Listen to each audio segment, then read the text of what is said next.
you stop watching TV. Your family can use the insurance money to help cover your final expenses or anything else. For a free quote, call today, 800-449-1305. Your kids already inherited your ears, allergies, and questionable singing voice. Don't make them inherit your final expense tab too. This is not you. It's not me. Real people, real problems, real life solutions. Investigate TV Plus.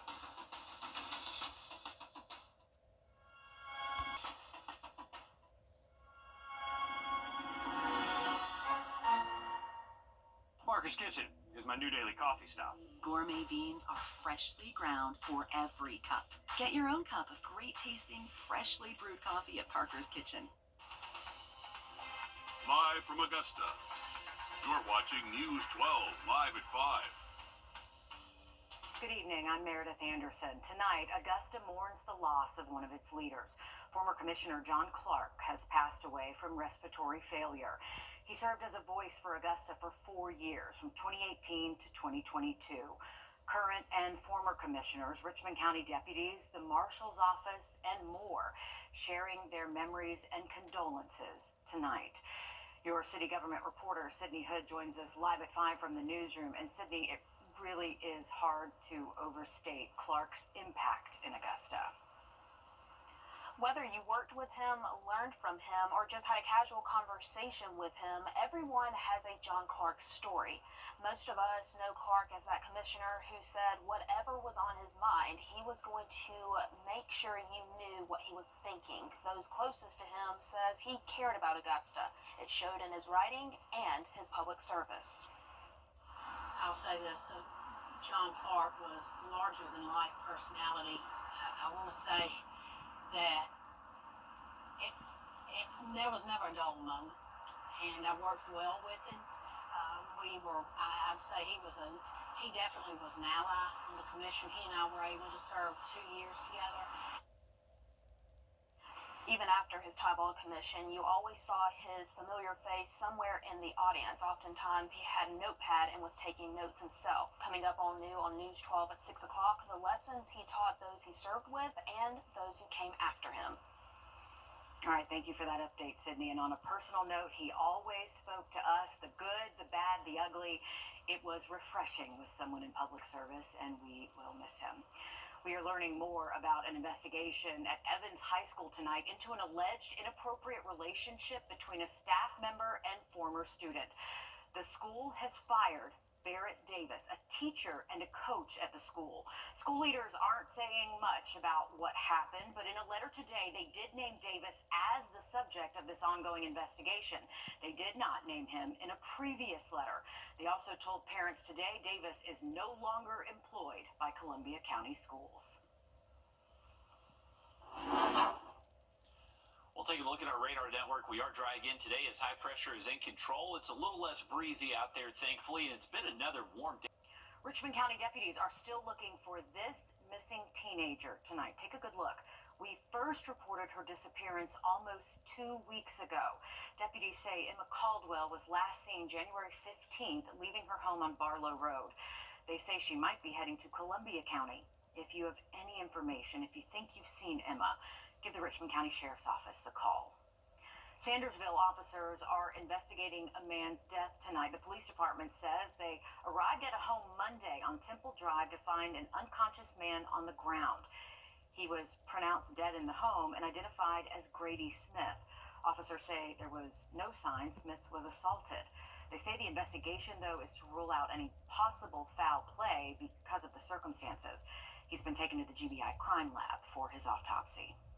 The trial continued for former Brunswick District Attorney Jackie Johnson today. A key witness testified on Johnson's communications with the Glenn County Police Department. The prosecution argues she told police to not arrest Travis McMichael, one of the men who was later convicted for Ahmaud Arbery's murder. They also say she asked for advice from a neighboring county's DA before recommending him take over the case. Today, the assistant chief was asked how much weight the opinion of the district attorney's office carries in an investigation. And does that influence your decision when it comes to whether you should seek arrest warrants? Yes, sir, I would. How much does that go to that? I would say quite a bit. Prosecuting authority tells you that there weren't any laws broken, and it would be pretty difficult for us to do otherwise. However, Johnson's team found in their cross-examination Oliver never had any contact with Johnson at all. Others called to the stand today included people involved in Johnson's recusal process. South Carolina lawmakers are considering new social media rules for minors. The South Carolina Social Media Regulation Act would require age verification for users, as well as parental consent for minors to create accounts. It would also give parents access to the account settings, privacy controls, and screen time limits. We're aware of the fact there's a similar bill has been filed in the Senate. We're also aware of the various different legal issues facing similar laws in other states, and those are just a short list of reasons and considerations why we should be very deliberate in anything we do here.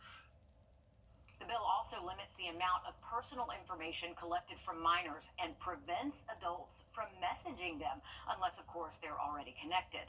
Targeted ads would be restricted as well. If passed, the state attorney general would be responsible for enforcing it. It also opens the door for users to sue companies that violate the law. A push to reinstate South Carolina's private school voucher program could clear a major hurdle at the State House as early as tonight. Right now, senators are heading toward the finish line on their debate on a bill that would give certain families state dollars to send their kids to private schools. Republicans are attempting to reinstate it after the South Carolina Supreme Court ruled last year that type of spending is illegal. They're trying to get around that ruling by funding this program with lottery revenue instead of taxpayer dollars from the state's general fund. Governor Henry McMaster urged lawmakers to get this bill to his desk so he could sign it in his State of the State last night. Parents, not school attendance lines, should determine the education that best suits their child's unique needs.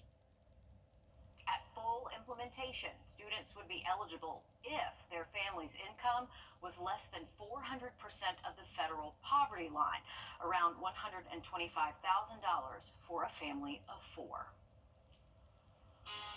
The safety of your car, it is an important factor when driving. We'll look at how Georgia ranks in the country for call recalls and how many people are fixing them. After this, Riley.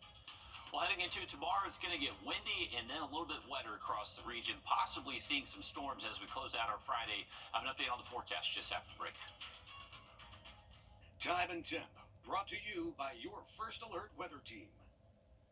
The Bojangles chicken right Time of year 61 degrees, so we are going to stay above that for the next 7 to 10 days. How about this? So for your 7-day forecast, we are expecting more of a spring-like outlook and looking good for old Punxsutawney Phil on Sunday.